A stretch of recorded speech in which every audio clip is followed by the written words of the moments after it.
Good evening, everyone. I'm Stan Phillips, and like Tom, I'm a poet, author, and general layabout. And when Tom asked me to come and launch his new book, I accepted immediately because I thought he said lunch actually. So, and as a poet, you never turn down a free lunch because poetry is the one thing. Being a poet gives you the privilege of being able to starve anywhere. So we never actually expect to eat as poets. We just write poetry. And somebody once said to me, "What's the difference between a poem and a pizza?" And the answer is you can feed a family of 4 on a pizza, but you can't with a poem. It's as simple as that. Anyway,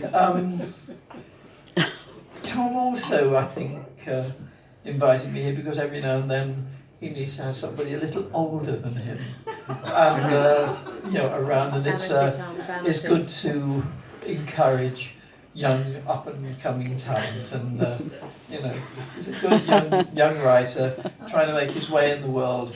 And I've noticed it. The great thing about this is I met Tom a couple of years ago. We were doing a gig at Waterford Castle, and we were both reading poems and talking to people and trying to sell our books. And he does quite well.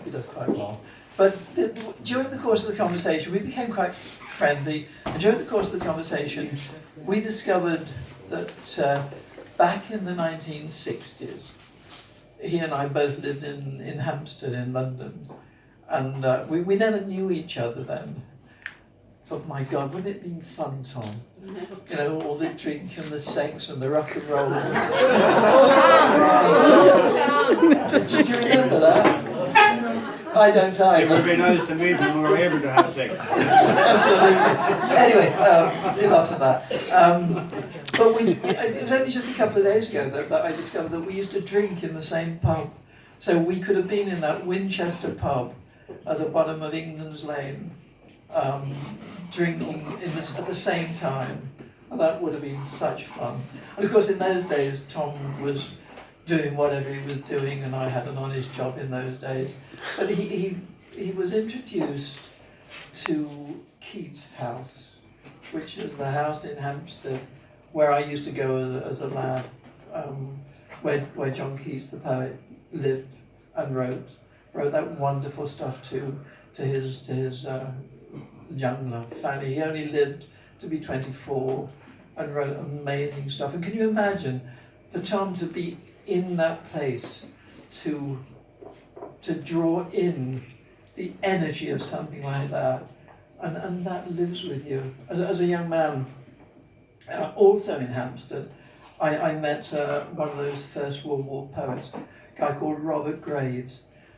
He wrote I Claudius and Goodbye to All That, many poems of the First World War. And meeting him and talking to him gave me that insight into poetry. You never forget it. But the one thing I love about Tom's poems is that, okay, he had that life in England and the experiences of that. And he brought that back to Ireland and wrote his books, he wrote his poems. This is his 4th book, by the way. Come on, this is going some. And he writes about life. He writes about the countryside. He writes about history. He writes about love. He writes about music. He is not a one-dimensional man. His poetry, there is something there for everybody. And that's what I love about this guy. You know, I really think he's a magic poet. And I've got his book here, okay, and Then, Now, and Maybe Tomorrow.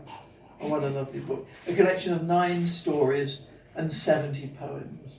And I suppose if I start now, you should be home for breakfast. So he wanted me to read a couple of poems, and he said, choose. And it is a bit like being a child going into a sweet shop, because every poem I saw, I wanted to read it. Every poem struck a chord inside me, And I thought, this is wonderful. And I am going to read a couple of poems. Don't go away. I thought I'd choose one from the page that signified my age. Page 37. No. This is a nice one, and I'll sort of finish with this, and because you got live to go to. What a book is, when you write a book, it takes time. You know, you write something every day. Actually, Robert Graves said that to me. I said to him when I was that big, I said, how do you write a book? And he said to me that you write a page a day for a year. And at the end of the year, you got a book that's 365 pages long. So I went away and did it. I wrote 365 pages of total crap, but I wrote it, and it was a wonderful experience. So you write the book, you edit it, you rewrite it, you nurture it, and then one day, it's like a butterfly in a cocoon, and that's what this is like. This butterfly book of Tom's, he's now put it out there. It can fly free, and the world can see this. And you people here tonight who bought the book, you've got this. This is for life, and you can dip into this whenever you want. A different page, a different poem every day. You can learn about the stories. You can learn about the lives of the people. You can learn about the history. You can almost smell the flowers. It's an astonishing feat. So you're the first to get it. Isn't that wonderful? And please God, we live to write more. I'm not Leonard Cohen. That's this poem. I'm not Leonard Cohen. And Tom read this for me some time ago. We were doing a radio show together, and he read this for the world to see. I'm not Leonard Cohen, and she's not Marianne. I thought she was my woman. She thought I was her man. I never played Manhattan, I haven't been to Berlin, and she's not Marianne to bring out what lies within.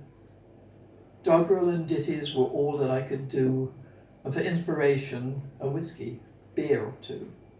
From one bar to another I would make my way, and be happy in oblivion at the end of the day. At drinking, have no doubt, I surely was the man, but I'm not Leonard Cohen, and she's not Marianne. I write songs and poems about life, love, sex and sin, and 9 times out of 10 they end up in the bin. A line or two of happiness, and maybe some of sorrow. My dream of today put off until tomorrow. But that dream keeps me going, and the words spinning in my head, I put them down on paper, hoping they'll be read. A few short poems of reason, of rhythm and of rhyme, and now the realization, I'm running out of time. The writing now has ended. No longer am I that man. I'm not Leonard Cohen, and she's not Marianne. And that's one of Tom's. And what I like about Tom is he makes the stuff bloody rhyme. I think that is a gift. That is a wonderful gift. It's true. And this is a nice one as well. And this is about nature, called Wild and Wonderful. A bit like Tom himself. Sitting round a campfire, man, woman and child, all part of a festival called Comera Wild.